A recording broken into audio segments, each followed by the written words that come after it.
Locusts have a pretty bad reputation, known for wreaking havoc all over the world.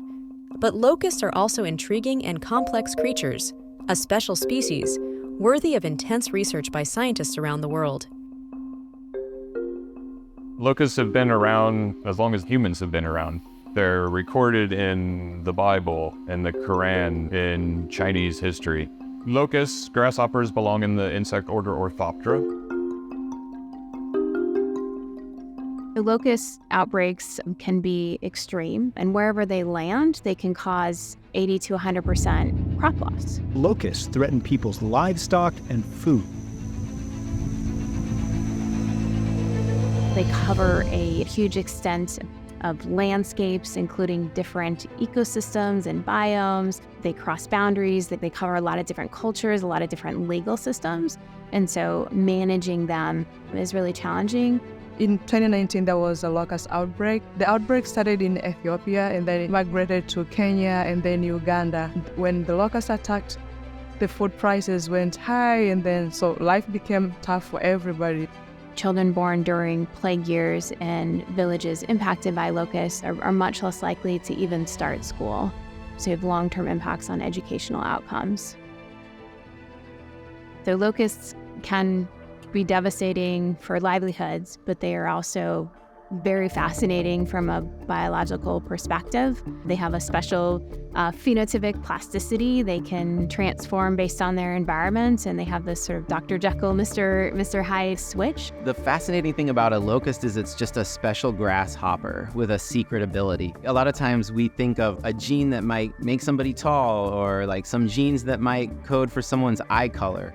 But locusts, they have genes which allow them to change into different morphs during their lifetime, depending on the environmental conditions and whether they're right for them.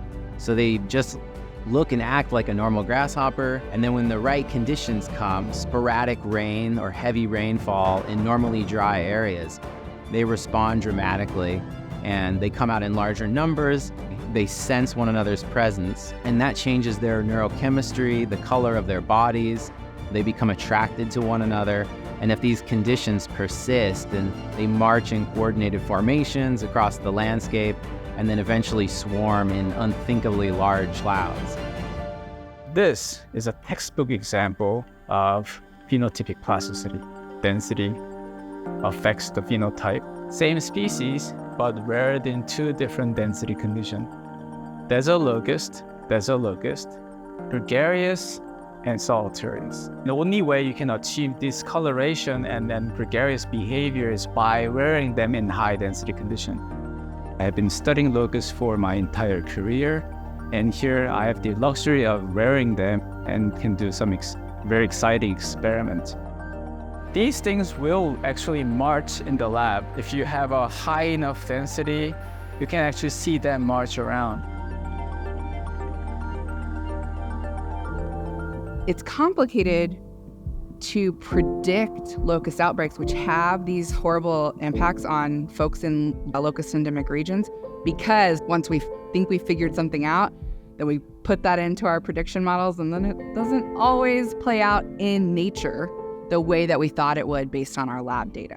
So when you see an upsurge on the news, there's the tendency to think maybe there could be a simplified solution or we just need a silver bullet, but it's actually highly complex.